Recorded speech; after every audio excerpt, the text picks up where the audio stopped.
Olá, irmãos, a paz do Senhor Jesus Cristo. Está falando aqui é o pastor Luiz, da Igreja Batista em Esmeraldas. E nós estamos aqui no vídeo de hoje para poder estar fazendo o nosso estudo bíblico dominical de Coríntios, né? Nós estamos aí no segundo capítulo da primeira carta aos Coríntios e presencialmente nós já estudamos o primeiro capítulo, onde nós todo domingo às 9 horas da manhã, na Igreja Batista em Esmeraldas, nós fazemos esse estudo e tem sido um estudo dirigido muito bacana, né? Porque a gente tem trabalhado com a metodologia da hermenêutica e da exegese para poder trazer uma interpretação mais correta do texto, para que nós realmente tenhamos uma transformação por parte da palavra de Deus e não da nossa própria interpretação.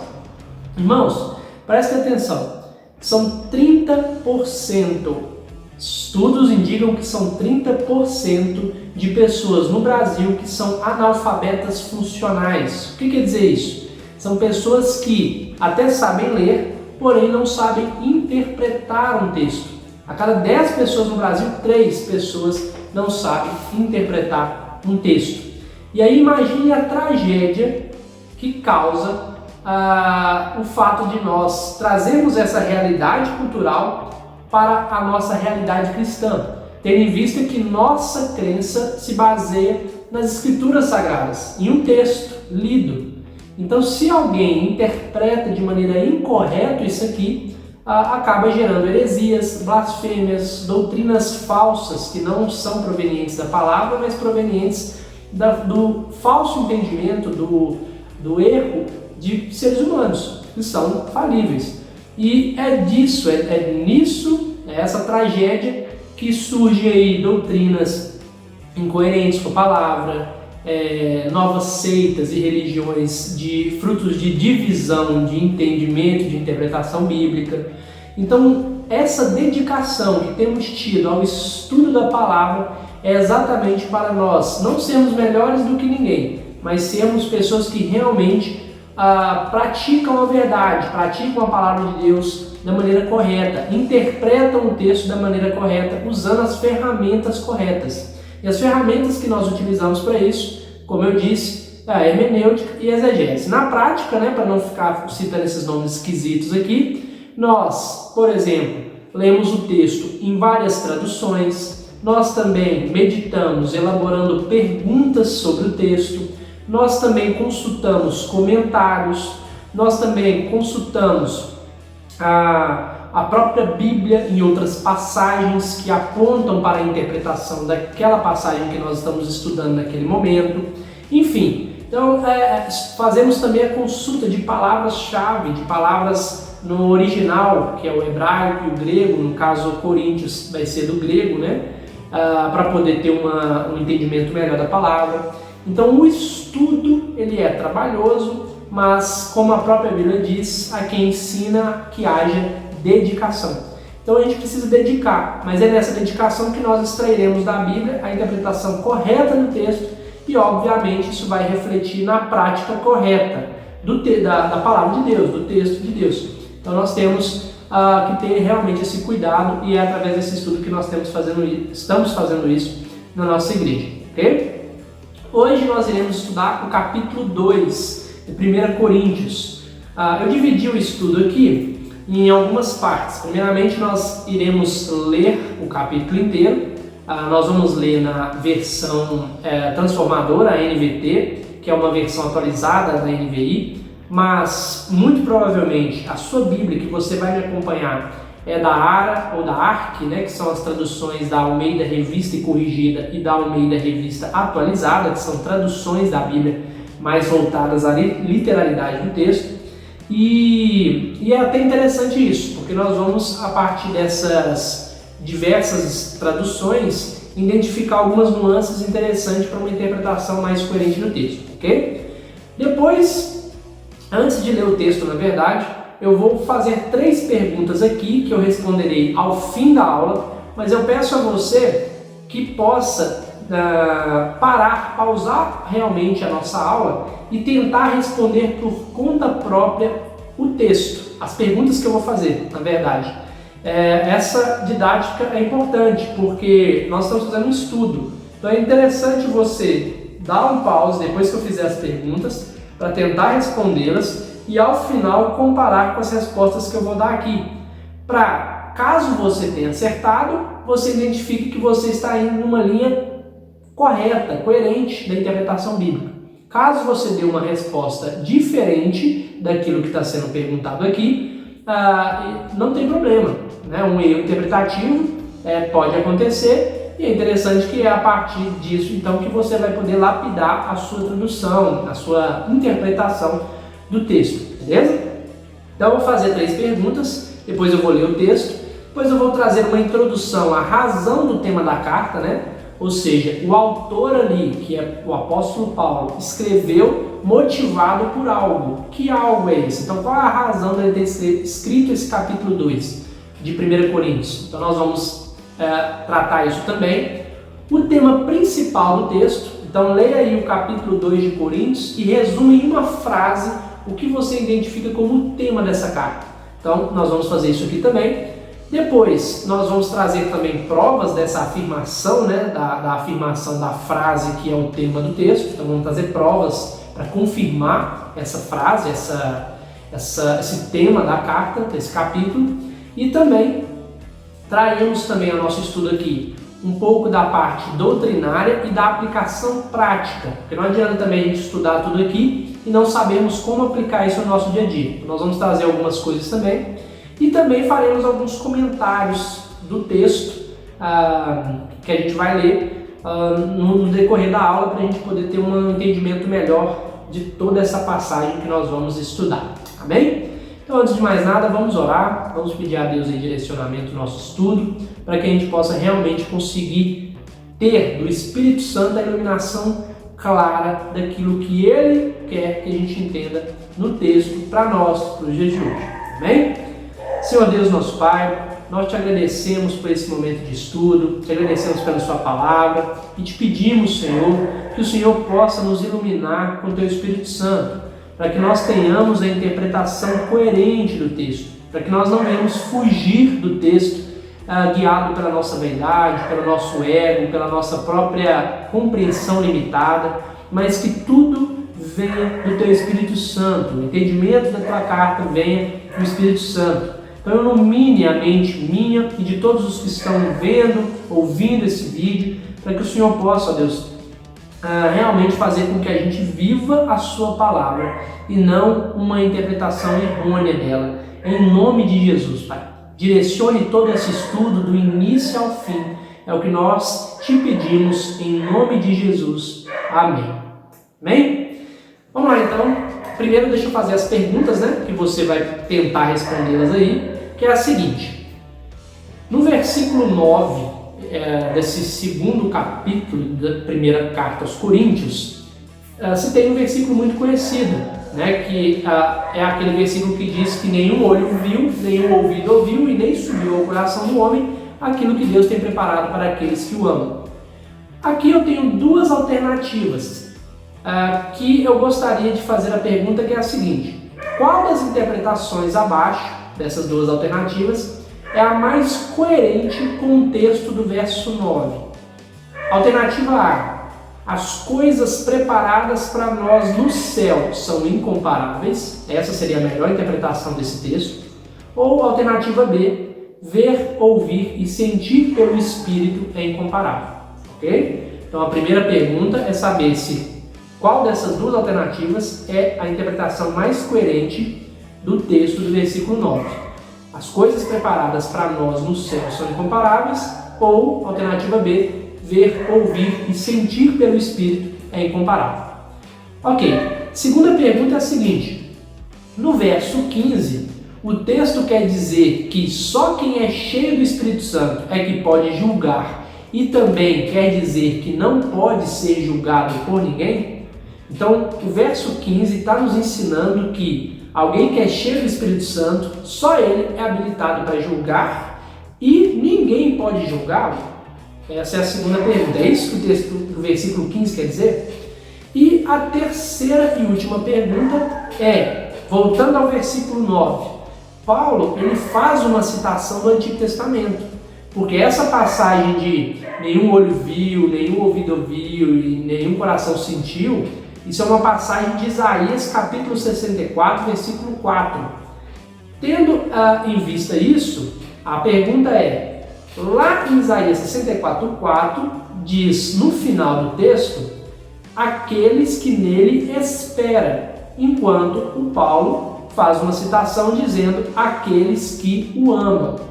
Paulo fez uma citação incorreta? Essa é a pergunta. Tendo em vista que está diferente, né, o que Paulo cita e o que está escrito em Isaías, Paulo então fez uma citação incorreta? Ele errou na hora de transmitir aquilo que ele aprendeu no Antigo Testamento? Enfim, essas são as 3 perguntas. Ouve com calma as perguntas, anota, tenta responder as perguntas, dá um pause agora no vídeo, tenta fazer isso. Depois volta na aula aqui, que no decorrer da aula nós vamos tentar responder essas perguntas, beleza? Então vamos lá, vamos ler o capítulo, né? Como eu disse, eu vou ler aqui na nova versão transformadora, NVT, mas você pode acompanhar na versão que você desejar. 1 Coríntios capítulo 2, versículo 1 diz o seguinte: Irmãos, na primeira vez que estive com vocês, não usei palavras eloquentes nem sabedoria humana para lhes apresentar o plano secreto de Deus, pois decidi que, enquanto estivesse com vocês, me esqueceria de tudo, exceto de Jesus Cristo, aquele que foi crucificado. Fui até vocês em fraqueza, atemorizado e trêmulo. Minha mensagem e minha pregação foram muito simples. Em vez de usar argumentos persuasivos e astutos, me firmei no poder do Espírito. Agi desse modo para que vocês não se apoiassem em sabedoria humana, mas no poder de Deus. No entanto, quando estamos entre pessoas maduras, falamos com palavras de sabedoria, mas não com um tipo de sabedoria desta era ou de seus governantes, que logo caem no esquecimento. Pelo contrário, a sabedoria a que nos referimos é o mistério de Deus, seu plano antes secreto e oculto, embora ele o tenha elaborado para a nossa glória antes do começo do mundo. Os governantes desta era, por sua vez, não a entenderam, pois se a houvessem entendido, não teriam crucificado o Senhor da glória. E a isso que as Escrituras se referem quando dizem: olho nenhum viu, ouvido nenhum ouviu e mente nenhuma imaginou que Deus preparou para aqueles que o amam. Mas foi a nós que Deus revelou estas coisas por seu Espírito, pois o Espírito sonda todas as coisas, até os segredos mais profundos de Deus. Pois quem conhece os pensamentos de uma pessoa senão o próprio Espírito dela? Da mesma forma, ninguém conhece os pensamentos de Deus, senão o Espírito de Deus. E nós recebemos o Espírito de Deus, e não o Espírito deste mundo, para que conheçamos as coisas maravilhosas que Deus nos tem dado gratuitamente. Quando lhes dizemos isso, não empregamos palavras vindas da sabedoria humana, mas palavras que nos foram ensinadas pelo Espírito, explicando verdades espirituais a pessoas espirituais.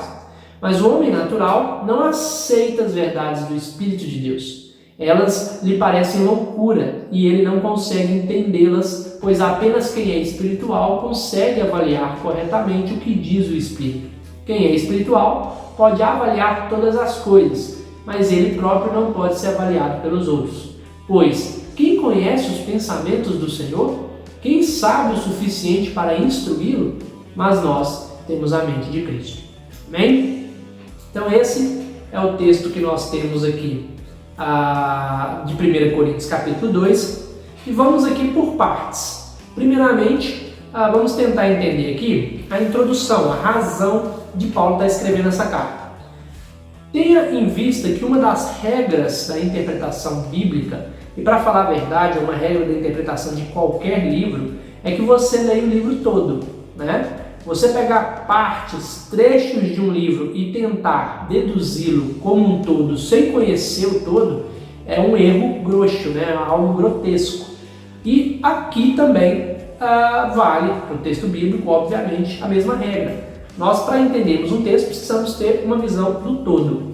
E nós que estudamos o primeiro capítulo da carta aos Coríntios, da primeira carta aos Coríntios, nós sabemos que Paulo ele introduz a carta dando uma saudação à igreja, dizendo que a igreja de Coríntios, que é uma igreja na cidade de Corinto, uma cidade grega, rica, uma cidade marítima, com muita movimentação de pessoas, de dinheiro, de influência, e que naturalmente também tinha muito pecado, muita prostituição, muita idolatria, essa cidade ali Paulo fundou uma igreja, e essa igreja, segundo Paulo, na primeira carta aos Coríntios, no primeiro capítulo, diz que era uma igreja que ele sempre lembrava em orações, que tinha todos os dons, presta atenção nisso, e era uma igreja realmente que ele se lembrava e louvava a Deus, agradecia a Deus pela existência dela.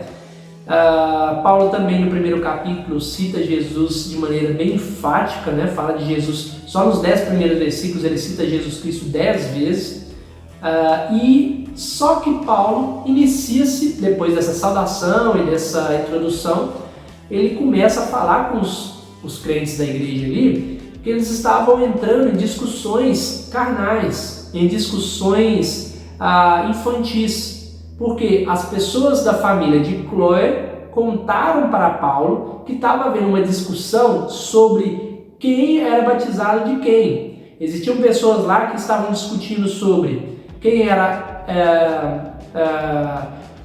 batizado por Paulo, quem era batizado por Apolo, quem era batizado por Cefas, que é Pedro, enfim. Aí o apóstolo Paulo, ele olha para aquela discussão e fala para eles assim, em outras palavras, né? Vocês estão extremamente equivocados em entrar numa discussão insignificante como essa. Tão insignificante que eu falo para vocês que Jesus não me chamou para batizar, mas para evangelizar. Se eu batizei algumas pessoas aí, a Crispo, a Gaio, algumas pessoas da família de Estéfanas, se outras eu não me lembro, para mim é insignificante. Isso não me importa. Isso não é o principal. O principal é que vocês se atentem a Cristo Jesus, a mensagem do Evangelho. E essa mensagem é uma mensagem que é loucura para aqueles que não acreditam, para aqueles que não são salvos. E para aqueles que creem em Deus, é poder de Deus para a salvação. Aqueles que creem nessa mensagem do Evangelho, é poder de Deus para a salvação. Isso é um resumo do que antecede o capítulo 2 de 1 Coríntios. E Paulo, então, quando inicia o capítulo 2 de Coríntios, imagino eu que ele está ainda tratando as discussões que estavam acontecendo na igreja, discussões essas infantis, carnais, mas que estavam sendo discutidas e baseadas em argumentos humanos, em persuasão, em características humanas. E, obviamente, como em qualquer discussão, as partes envolvidas dela buscavam ter razão. E aí Paulo então começa o capítulo 2 já entrando de voadora, falando com eles o seguinte: olha, nós temos uma fé que ela não é baseada em argumentação persuasiva humana. A nossa fé é baseada simplesmente no poder do Espírito de Deus. Ponto.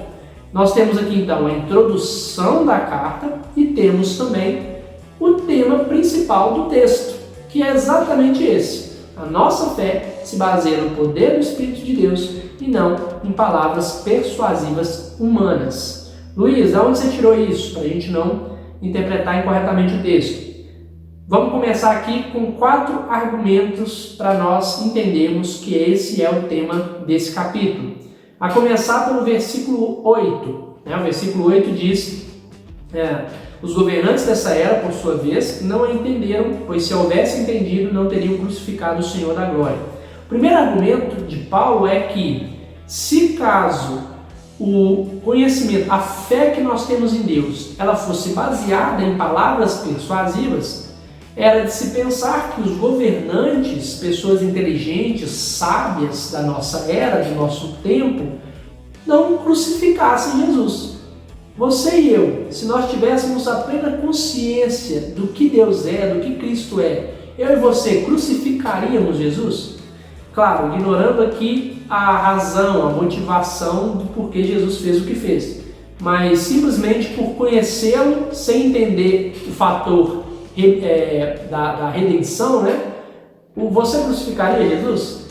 O que ele está dizendo é que se fosse por palavras persuasivas, por sabedoria humana, é provável que os governantes também não crucificassem Jesus, porque eles, obviamente, teoricamente, saberiam, porque eles são inteligentes, são homens sábios. Então, o primeiro argumento de Paulo sobre a defesa de que a nossa fé se baseia em Deus, no poder do Espírito de Deus, e não em palavras persuasivas humanas, é que se fosse assim, nós, os governantes e as pessoas daquele momento ali não teriam crucificado Jesus, porque saberiam que ele, o Senhor da glória, era o que era, né? E não crucificariam ele.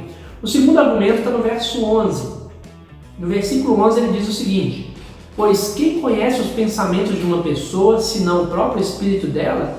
Da mesma forma, ninguém conhece os pensamentos de Deus, senão o Espírito de Deus. O segundo argumento paulino aqui, que eu quero trazer para o nosso estudo de hoje, é que o apóstolo Paulo está fazendo uma comparação entre nós e Deus. Por quê?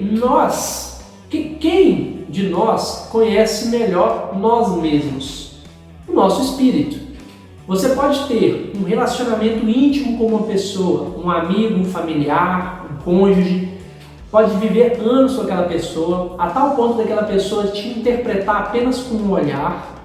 Entretanto, todavia, aquela pessoa, mesmo com toda essa intimidade, entendimento e conhecimento sobre você, ela ainda não conhece você melhor do que seu próprio espírito. Ela não conhece todos os seus pensamentos, todas as suas intenções, tudo que passa pela sua cabeça. Ela não sabe. Quem sabe isso? O espírito do próprio homem. Tendo em vista essa afirmação, Paulo faz uma comparação com Deus, dizendo também que ninguém melhor do que o próprio Espírito de Deus para conhecer a Deus. Ninguém melhor para conhecer a Deus, na verdade, do que o próprio Espírito de Deus. Ninguém, nenhum homem, nenhum anjo, nenhum demônio, ninguém conhece melhor a Deus do que o próprio Espírito de Deus. Então, o segundo argumento de que a nossa fé se baseia no poder do Espírito de Deus e não em palavras persuasivas humanas é que ninguém melhor do que o próprio Espírito para falar de Deus, porque nada vai ter esse conhecimento de Deus a não ser o seu próprio Espírito. Terceiro argumento, voltando um pouquinho aí no versículo 7, diz o seguinte, versículo 7: pelo contrário, a sabedoria a que nos referimos é o mistério de Deus, seu plano antes secreto e oculto, embora ele o tenha elaborado para a nossa glória antes do começo do mundo. O terceiro argumento é o seguinte: existe uma frase do teólogo Ariovaldo Ramos que ele diz assim: a cruz, antes do haja luz, houve cruz. O plano da redenção e da salvação, ele foi arquitetado antes mesmo da criação humana. O que eu estou querendo dizer, com base no contexto do tema aqui, é que a nossa fé se baseia no poder do Espírito de Deus, pois esse poder do Espírito de Deus veio antes da sabedoria humana. Então, a sabedoria humana, se a nossa fé fosse baseada na sabedoria humana, ela seria limitada, porque ela veio posterior ao conhecimento e sabedoria do Espírito Santo de Deus sobre o próprio Deus, antes mesmo da fundação da terra. Então, o terceiro argumento é que antes mesmo da criação do mundo, antes mesmo da sabedoria humana existir, já existia a base para a existência da nossa fé. Ok? E a quarta e última prova de que esse é o tema do texto, né, de que a nossa fé se baseia no poder de Deus e não em palavras persuasivas humanas, está no versículo 14 e 15, que diz o seguinte: mas o homem natural não aceita as verdades do Espírito de Deus. Elas lhe parecem loucura e ele não consegue entendê-las, pois apenas quem é espiritual consegue avaliar corretamente o que diz o Espírito. Quem é espiritual pode avaliar todas as coisas, mas ele próprio não pode ser avaliado pelos outros. Esse quarto e último argumento, em outras palavras, eu posso dizer o seguinte: tenta imaginar todas as pessoas que você conhece, que você acredita, crê, que são pessoas que têm fé em Deus, que foram transformadas por Deus. Isso num contexto pessoal, de seus amigos, de pessoas que você conhece, e num contexto histórico, de livros que você já leu, de reformadores, de pregadores, de personagens bíblicos. Agora repara na diversidade que existe entre essas pessoas, diversidade cultural, intelectual, social, né? Ou seja, as pessoas que compreendem e entendem a verdade de Deus são pessoas com uma repleta gama de características. Então você pode ser pobre, fraco, que você tem compreensão da mesma fé que o rico forte tem, entende? Uma pessoa de uma outra cultura, de uma outra tradição, de uma outra criação, possui uma fé que é semelhante à sua fé, que foi criada em um lugar, em uma cultura, em uma criação totalmente diferente. Então essa diversidade, ela nos mostra que não existe um padrão humano para aquelas pessoas que creem em Cristo Jesus, que têm fé em Deus. A única coisa que essas pessoas têm em comum é que elas possuem o Espírito de Deus.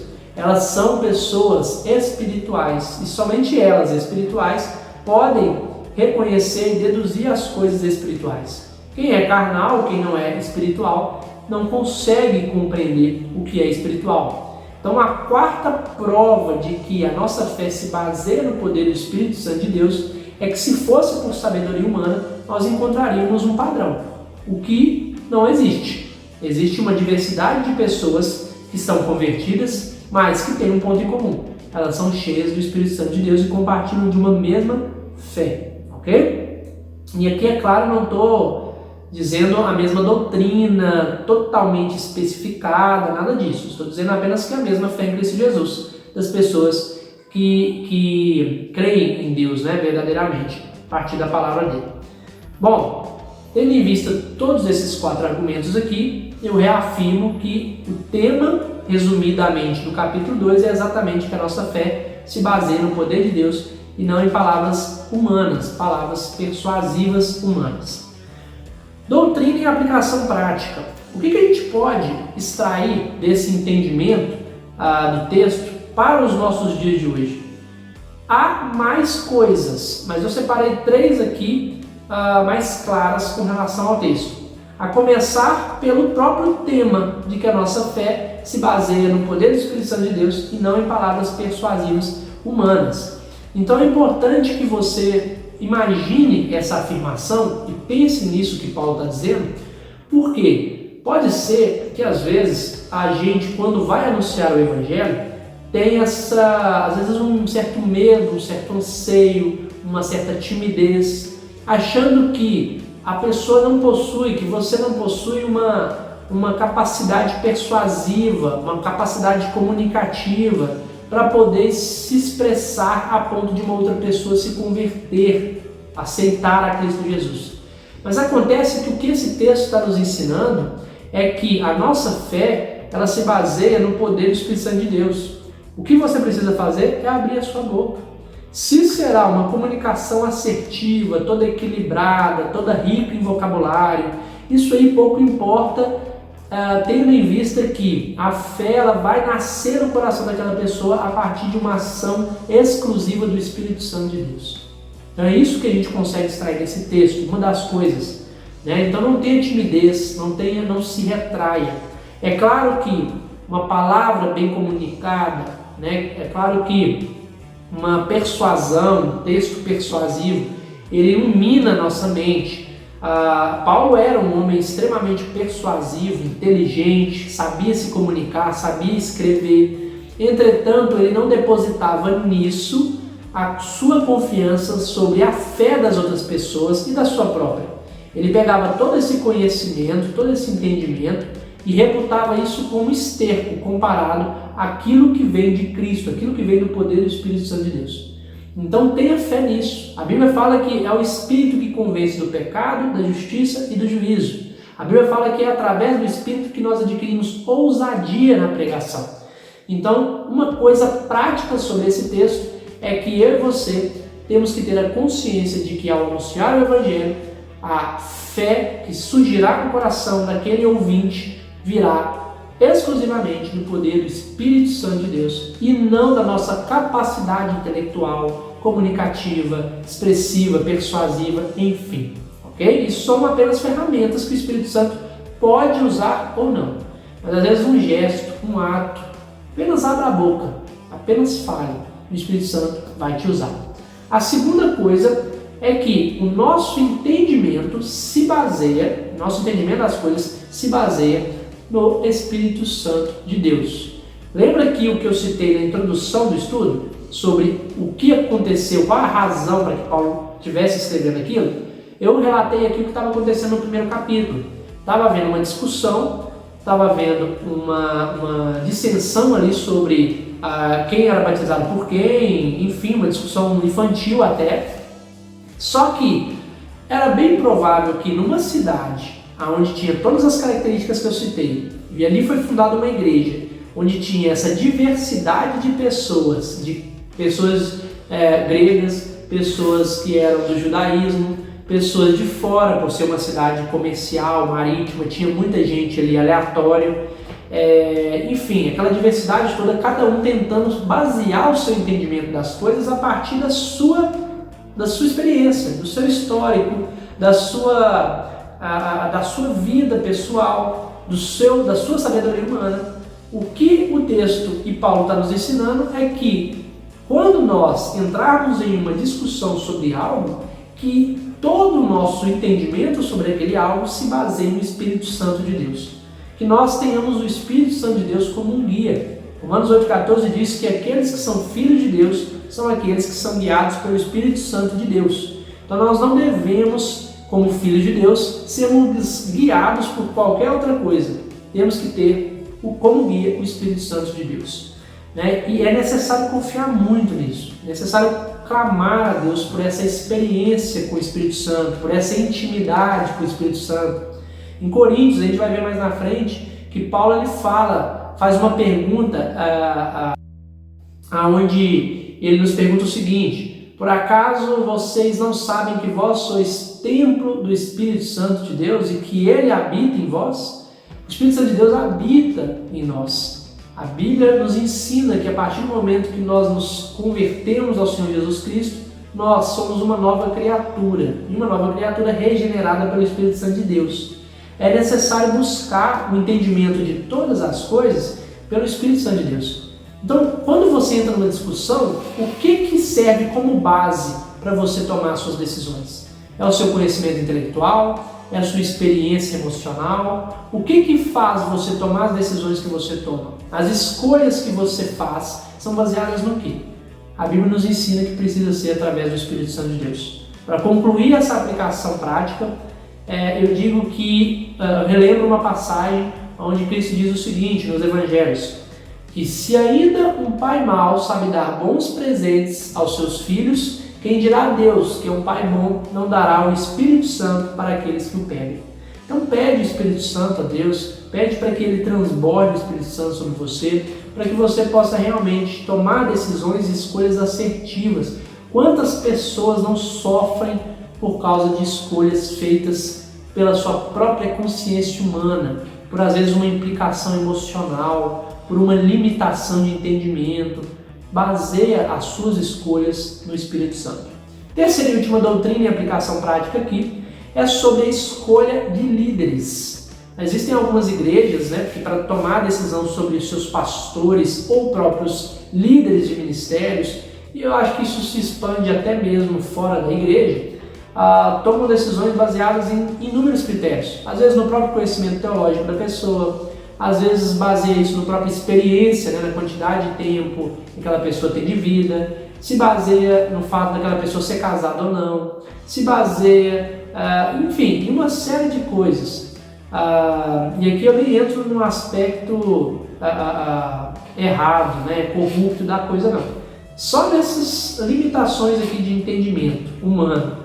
O que eu aprendo com esse texto é que a escolha de líderes maduros precisa também passar pelo critério de uma pessoa ser cheia do Espírito Santo de Deus. A Bíblia nos mostra que, lá em Atos, que na hora que foi instituir diáconos para a igreja, esses diáconos tinham que atender algumas características, e uma delas era exatamente o fato de que aqueles homens escolhidos para serem diáconos precisavam ser cheios do Espírito Santo de Deus. A Bíblia também em Atos relata que para escolher um apóstolo que iria repor ali o espaço de Judas, né, que se suicidou. Este apóstolo também, um dos critérios que ele deveria atender era ser cheio do Espírito Santo de Deus. Faça essa escolha baseando-se nesse critério. Líderes, pessoas que vão tomar decisões na sua igreja, precisam ser pessoas cheias do Espírito Santo de Deus. Como eu sei disso na prática? Como eu sei que uma pessoa é ou não cheia do Espírito Santo de Deus? Ela pode ter, às vezes, uma comunicação persuasiva, uma pregação muito bem elaborada, mas isso não quer dizer que ela é cheia do Espírito Santo de Deus. Pode ser que sim, pode ser que não. Nós acabamos de ler o texto que a nossa fé não se baseia nessa sabedoria humana. O que a Bíblia nos relata, que demonstra o que uma pessoa tem quando ela é cheia do Espírito Santo de Deus, é que ela tem as marcas ali do fruto do Espírito Santo de Deus, que está em Gálatas 5:22. É uma pessoa amorosa, bondosa, benigna, longânima, ela tem paciência, ela tem alegria, ela é uma pessoa que tem aquelas características comportamentais que estão ligadas ao Espírito Santo de Deus. A Bíblia fala também que uma pessoa guiada pelo Espírito Santo de Deus é uma pessoa que tem um bom manuseio da palavra, é uma pessoa que realmente reconhecida pelo grupo que ela participa ali, como uma pessoa que conhece a Deus, que tem essas características do fruto do Espírito. Enfim, ela não é uma pessoa que é guiada pela sua própria consciência humana, ela é guiada pelo Espírito Santo de Deus. Então essas características são fruto de alguém que é cheio do Espírito Santo de Deus. Então, a escolha desses líderes, segundo o texto que nós lemos, precisa também ser baseada por esse critério. As pessoas que assumem essas lideranças precisam ser cheias do Espírito Santo de Deus. Ok? Vamos aos comentários aqui, interessantes com relação ao texto, que são os seguintes. Eu separei alguns aqui e vou seguindo pelo texto. A começar pelo primeiro versículo.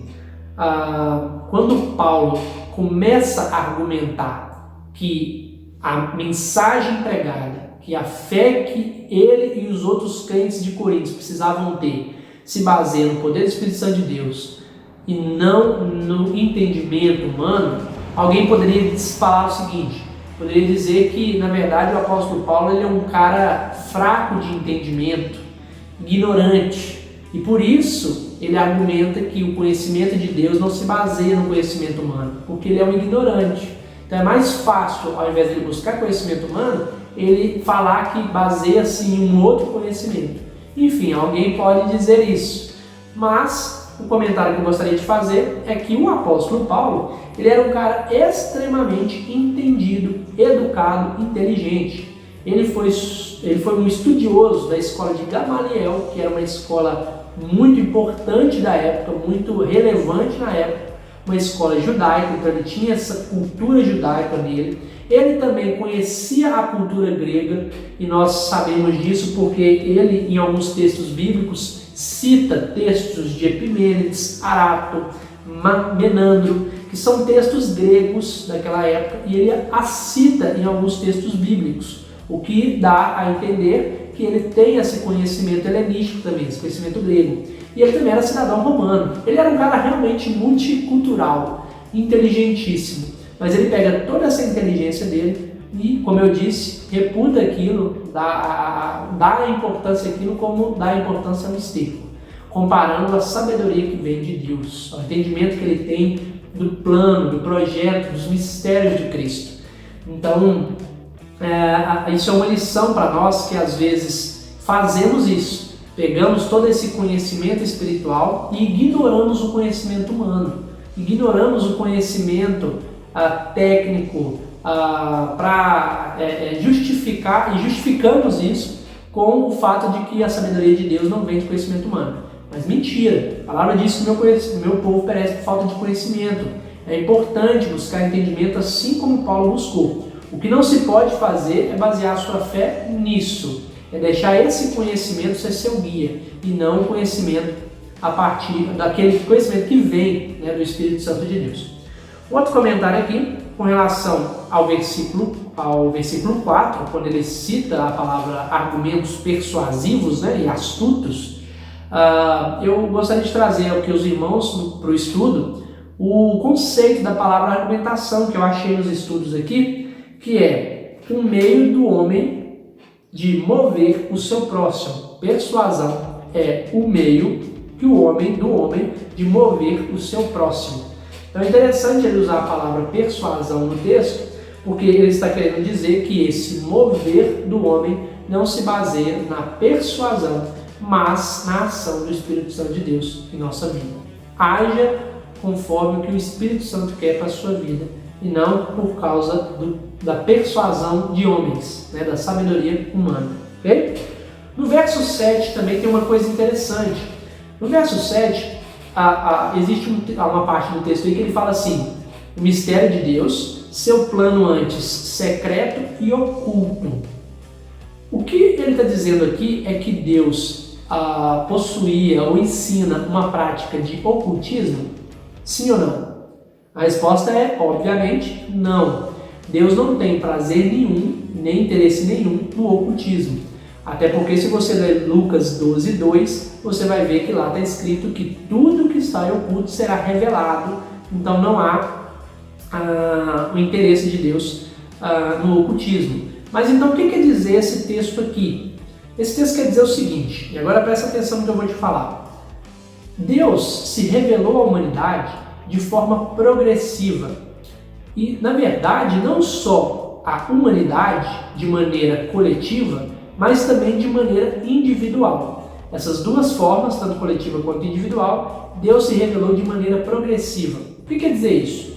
Se você pegar na história da humanidade, pegar ali a Bíblia para ler, você vai ver que Deus e as características de Deus e a vontade de Deus e os planos de Deus foram sendo revelados pouco a pouco no decorrer da história, através de homens de Deus, de líderes, de profetas, até então culminar a revelação máxima dos planos de Deus e da vontade de Deus em Cristo Jesus. Foi uma revelação progressiva de forma coletiva, ou seja, na história da humanidade Deus foi se revelando pouco a pouco. Uma comparação interessante que eu gosto de fazer é como se você imaginasse aqui uma criança pequena que estivesse ali fazendo as suas primeiras refeições da vida. E ela está comendo com a mão. Ela vai lá, pega a mão e come. Essa atitude da criança não é até então repreendida. Por quê? Porque você olha para a criança e repara que ela ainda não tem capacidade cognitiva, ela não tem coordenação para poder pegar um garfo e uma faca e comer igual um adulto. Então você permite que essa criança até então coma com a mão. Mas chega um momento que essa criança chega em uma certa idade, onde você reconhece que ali é um bom momento para aquela pessoa, para aquela criança aprender a comer com garfo e com faca. Você então entrega o garfo e a faca na mão dela e ensina ela a comer daquele jeito. Essa analogia com a ideia da criança que eu estou falando aqui é a mesma com a relação a essa revelação progressiva. Deus não se revelou totalmente à humanidade porque não era tempo nem momento disso acontecer. Mas na plenitude dos tempos, que é o que a Bíblia diz, no momento exato, no momento preparado para isso, onde a humanidade estava pronta para poder receber a revelação máxima, Cristo veio na história. Saiu da eternidade, entrou no terreno, no temporal e fez com que Deus fosse revelado ao máximo, por única e exclusiva, soberana vontade de Deus. Excelente isso, né? E quando eu falo de maneira individual, eu falo que essa revelação progressiva de Deus também acontece no momento em que nós assumimos uma nova identidade em Cristo Jesus e a partir disso começamos a nos relacionar com Deus e com o Espírito Santo. E nós também, a partir disso, começamos a cada vez que nós temos mais intimidade com o Espírito Santo, obedecendo a palavra dele, mais entendemos dele, dos planos de Deus, da vontade de Deus para a nossa vida. Então isso se dá, essa revelação progressiva, de forma coletiva, na história da humanidade, e se dá também de forma individual, a partir do momento que você aceita Cristo como Senhor da sua vida, recebe Ele, arrepende dos seus pecados, e a partir dali você começa uma experiência de intimidade com Deus. obedecendo a sua palavra, vivendo a sua vontade, e aí você vai tendo de Deus, que é uma fonte inesgotável de conhecimento, o entendimento a partir do Espírito Santo das coisas de Deus, dos planos de Deus. Então, quanto mais você aproxima-se de Deus, mais você conhece dos planos de Deus para a sua vida. E isso é belo. A Bíblia diz isso em João 3, quando Jesus está conversando com Nicodemos, né? E ele diz que era necessário que nascesse de novo. Ou então em 2 Coríntios, capítulo 5, 17, quando a Bíblia diz que todo aquele que está em Cristo Jesus, nova criatura é, as coisas velhas já se passaram e eis que tudo se fez novo. Então nós temos, a partir desse novo entendimento, dessa nova vida em Cristo Jesus, uma nova perspectiva de Deus. E quanto mais temos intimidade com Deus, mais nós conhecemos a vontade dele. Pode ser até que você já se arrependeu, você já é uma nova criatura, mas você parou, estagnou o seu entendimento de Deus, estagnou a sua relação com Deus, a sua obediência a Deus. E isso te impediu de conhecer coisas mais profundas de Deus. Então volta agora, nesse momento, a fazer as coisas de Deus, a obedecer a Deus, a entender a palavra de Deus, a amadurecer em Deus. E você com certeza irá também ter a revelação de Deus progressiva, aumentada, continuada na sua vida. A Bíblia diz que aquele que começou a boa obra é fiel para cumpri-la. Amém? Outra coisa, num outro comentário aqui, está no verso 11. No verso 11, ele cita sobre a questão dos pensamentos de uma pessoa, daquela questão do espírito daquela pessoa entender os pensamentos da pessoa, o Espírito de Deus entender os pensamentos de Deus. Tenha em vista que tudo o que você precisa saber de Deus virá do Espírito Santo de Deus. Não vai vir de nenhuma outra fonte, vai vir de Deus. Isso é importante demais. Existem religiões, seitas, fundadas a partir da revelação de anjos, a partir da revelação do próprio entendimento e lógica humana. Isso aí é um equívoco. Segundo a palavra de Deus, tudo o que nós precisamos saber de Deus vem do Espírito Santo de Deus. Olha a importância de buscarmos relacionamento com o Espírito Santo de Deus. A Bíblia fala, inclusive, que até o inverso também é a ação do Espírito Santo. O que eu chamo de inverso aqui é o que Deus entende de nós. Porque a Bíblia fala que o próprio Espírito, com gemidos inexprimíveis, fala para Deus aquilo que é necessário para nós, coisas que nem nós sabemos de nós mesmos. Olha a importância que se tem de se relacionar com o Espírito Santo de Deus. Então tudo que é de Deus vem de Deus, vem do Espírito Santo de Deus e não de nenhuma outra fonte. Okay? Relembrando aqui também Gálatas 1:8, né? Que Paulo nos orienta dizendo que ainda que um deles, os apóstolos, ou um anjo que veio do céu, revele um evangelho diferente daquele que já foi pregado, seja ele anátema, ou, em outras palavras, seja ele amaldiçoado. Por quê? O evangelho que já foi pregado é o verdadeiro. E qualquer coisa que venha de qualquer outra fonte que não seja do Espírito Santo de Deus é um equívoco e ele ainda os amaldiçoa por tamanho peso do erro, do equívoco que é ouvir qualquer outra fonte a não ser o Espírito Santo de Deus. Verso 14. No versículo 14, ele cita o seguinte: mas o homem natural não aceita as verdades do Espírito de Deus. Para por aqui. Quem é o homem natural? O que você entende quando Paulo cita o homem natural? O homem natural, ele aqui no versículo está sendo contrastado com o homem espiritual. Ele está sendo colocado em oposição, né? Então, de um lado você tem um homem espiritual, de um lado você tem um homem natural. Tendo em vista essa oposição, é notório que o homem natural aqui seja um homem carnal, que é guiado pelos seus próprios desejos, pelas suas próprias convicções, pelos seus próprios apetites do corpo, ou até mesmo liderado por um espírito maligno, né? Uma pessoa possuída mesmo, mas está sendo guiada por qualquer outra coisa, mas não pelo Espírito Santo de Deus. Mas é importante, muito importante isso que eu vou falar. O homem natural, ele de forma alguma vai compreender as coisas que são do Espírito de Deus, que são espirituais. Ele não vai compreender. Aquele que é espiritual, ele sim vai compreender as coisas do Espírito, mas isso não faz com que o homem espiritual seja infalível ou impecável. Então, se você colocar como critério uma pessoa cheia do Espírito Santo de Deus é uma pessoa que não peca, você está equivocado. Porque as pessoas, querendo ou não, por mais que elas sejam espirituais, elas podem ainda errar. Mas não quando elas estão plenas em espírito, vivendo em espírito, guiadas pelo Espírito. Mas porque elas, no meio da vida, no meio do processo da vida, elas cometem pecados de forma acidental. Elas extinguem o Espírito, elas entristecem o Espírito Santo, elas não agem conforme o Espírito Santo. Então, vamos deixar isso bem claro. Uma pessoa natural, uma pessoa carnal, ela já de forma alguma vai entender as coisas do Espírito. Todavia, aquele que é espiritual vai entender as coisas do Espírito, mas aquela pessoa não é perfeita. Aquela pessoa pode errar, ela pode pecar. Você mesmo sendo cheio do Espírito Santo pode errar. Porque às vezes nós nos inclinamos ao ser guiados pelas nossas próprias carnalidades. Romanos 7, Paulo representa isso numa discussão, com ele mesmo, dizendo: quão miserável eu sou, o bem que eu quero fazer, esse eu não faço, o mal que eu não quero fazer, esse eu acabo fazendo. Quem me livrará desse corpo de morte? Só Cristo Jesus. E eu quero reforçar isso tudo que eu estou falando com o que está escrito em Romanos 8, versículo 7.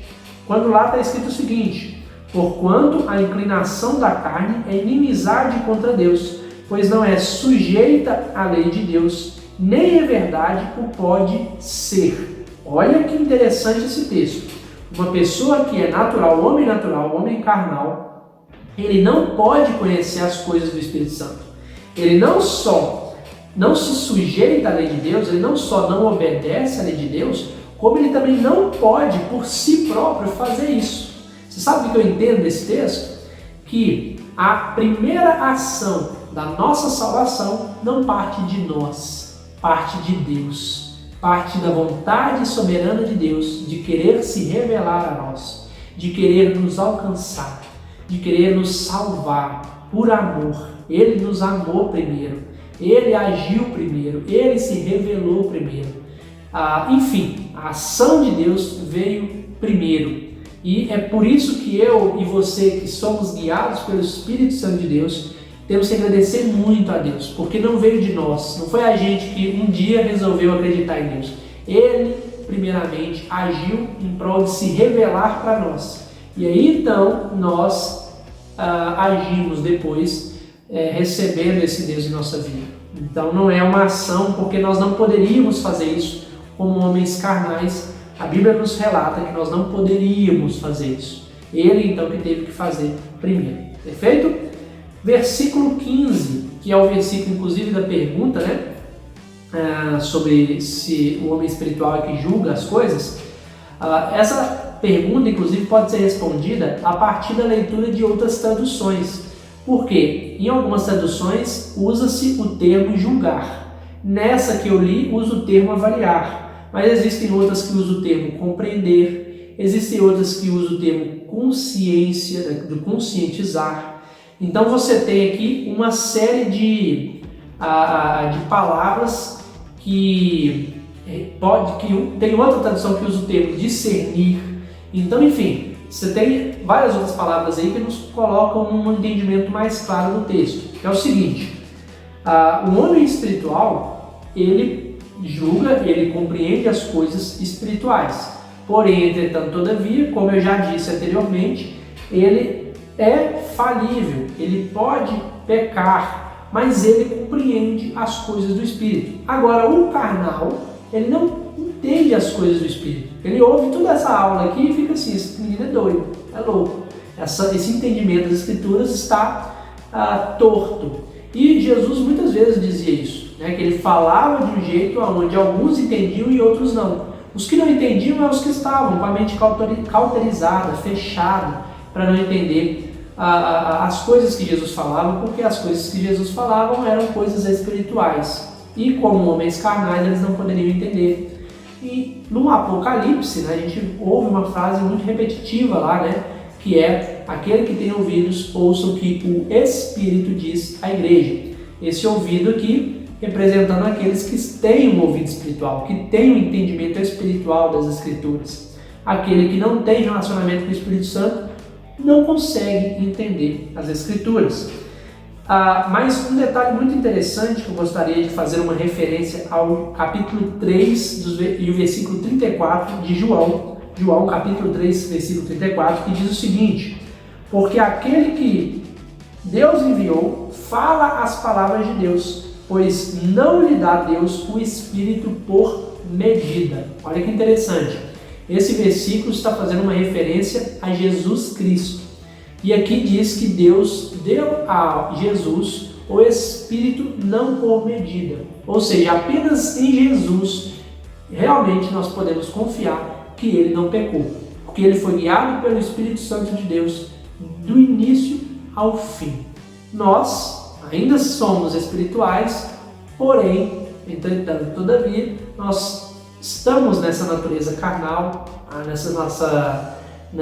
nesse corpo carnal, e por isso ainda o Espírito por medida está em nós e nós temos aí às vezes inclinações carnais, mas isso não pode ser obviamente algo que é prática cotidiana da nossa vida como cristão. Pelo contrário, devemos estar sempre arrependidos do nosso erro e nos corrigindo para viver uma vida em santidade, porque essa é a vontade de Deus, né? Sede santos como eu sou santo. Mas se você está em pecado, 1 João, capítulo 1, versículo 9, diz que se você confessar os seus pecados, Jesus perdoa todos eles e te purifica de toda injustiça. Então ele tem essa capacidade de fazer isso. E ele fez um sacrifício puro, santo, né, para a gente poder ter essa possibilidade de alcançarmos o perdão de Deus. Que bom, né? Versículo 16, para a gente concluir, a Bíblia fala, essa pergunta, na verdade, que eu fiz, né, sobre o homem natural, ele fala o seguinte: quem conhece os pensamentos do Senhor, quem sabe o suficiente para instruí-lo, mas nós temos a mente de Cristo. Ele está argumentando aquilo que ele disse no versículo 15, né? Quem é espiritual pode avaliar todas as coisas, mas ele próprio não pode ser avaliado pelos outros. Por quê? Porque os outros, os homens carnais, eles não conhecem, eles não podem, não têm a capacidade de julgar a mente de Cristo. Eles não têm a capacidade de julgar como um homem carnal as coisas que Cristo fala, faz, pensa. Por isso que um homem espiritual não pode ser julgado por aquele que não é espiritual, porque aquele que é espiritual tem a mente de Cristo. Amém? Vamos voltar aqui para a gente concluir a nossa aula nas perguntas, né? Para a gente encerrar a nossa aula, que foram as perguntas que eu fiz no início da aula, e agora a gente vai para as respostas rapidamente. A primeira pergunta foi com relação daquelas alternativas, qual delas era a interpretação mais viável, mais coerente para o texto do versículo 9, que diz lá sobre nenhum olho viu, nenhum ouvido ouviu e nem subiu ao coração do homem, daqueles que amam a Deus, né? Daqueles que comprometem com Deus. A alternativa A é que as coisas preparadas para nós no céu são incomparáveis. Eu às vezes li esse versículo e pensava assim: nossa, eu nunca vi, eu nunca ouvi e nem senti no meu coração as coisas que eu sentirei ao entrar no céu. É incomparável o que tem sido preparado para nós no céu, porque a nossa compreensão limitada, a nossa natureza carnal nos impede de viver essas coisas, mas no céu iremos ter essa compreensão. Isso é uma interpretação incorreta? Certo ponto não. Isso não é incorreto, tendo em vista todo o conhecimento que nós podemos adquirir da Bíblia, né? Entretanto, nesse versículo, é mais coerente crer que a interpretação correta é a alternativa B, que é ver, ouvir e sentir pelo Espírito incomparável. Por que eu digo isso? Se nós voltarmos lá em Isaías 64, versículo 4, ele fala a mesma coisa, citando em todo o contexto do capítulo 64 de Isaías. Ele cita que eu estou falando 64 aqui, mas eu estou citando errado, né? Deixa eu só conferir aqui. É Isaías 60, versículo 4. Só conferir. Isaías 64:4 mesmo. 64:4. Porque desde o começo do mundo, nenhum ouvido ouviu e nenhum olho viu um Deus semelhante a ti, que trabalha em favor dos que nele esperam. Ele cita sobre o esperar dentro de um contexto onde ele exalta Deus. O que ele está querendo dizer nesse texto, tendo em vista o contexto do capítulo 2 de Coríntios, é que aqueles irmãos de Coríntios deveriam parar de ter aquelas discussões carnais e infantis, porque se eles se inclinassem a entender as coisas de Deus a partir do Espírito Santo de Deus, eles iam ver, sentir e ouvir coisas que carnalmente eles nunca teriam visto, ouvido e sentido. Então é mais viável entender isso que Paulo está falando, dentro do contexto do texto, que ele está citando que a pessoa que vive pelo Espírito Santo de Deus possui experiências de ver, ouvir e sentir que carnalmente ele nunca sentiria. E faz todo sentido com o todo, com o texto. Ok? Segunda pergunta, no verso 15, quando ele fala que aquela questão de a pessoa que tem espiritual é que pode julgar e ela não pode ser julgada por ninguém, o que quer dizer, Quer dizer que só alguém que é cheio do Espírito Santo pode julgar e também ela não pode ser julgada por ninguém?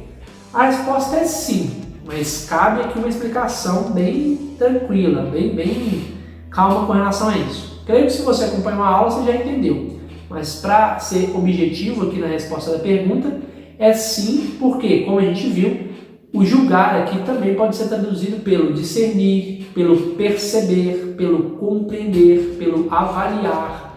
Tendo em vista essas palavras, a gente então entende que o que Paulo está querendo dizer é que o julgamento que nós fazemos sobre as coisas espirituais precisam ser discernidas espiritualmente. Uma pessoa carnal não consegue entender isso. E uma pessoa carnal não vai nem conseguir perceber, compreender as coisas a partir do Espírito. Nem entender por que pessoas espirituais fazem o que fazem. Então é por isso que uma pessoa carnal não tem entendimento, ela tem limitações sérias para compreender tudo o que existe, Agora, uma pessoa espiritual tem os seus olhos abertos, tem as escamas tiradas dos seus olhos e ela consegue compreender as coisas espirituais. É por isso que ela pode discernir, julgar, avaliar, compreender, perceber as coisas de um jeito diferente. Então, por isso, a resposta dessa pergunta é sim. Terceira e última pergunta, voltando ao versículo 9, eu perguntei se Paulo fez uma citação incorreta, porque lá em Isaías ele cita no finalzinho aqueles que nele esperam, enquanto Paulo fala aqueles que o amam. Essa é demais. Paulo não fez uma citação incorreta.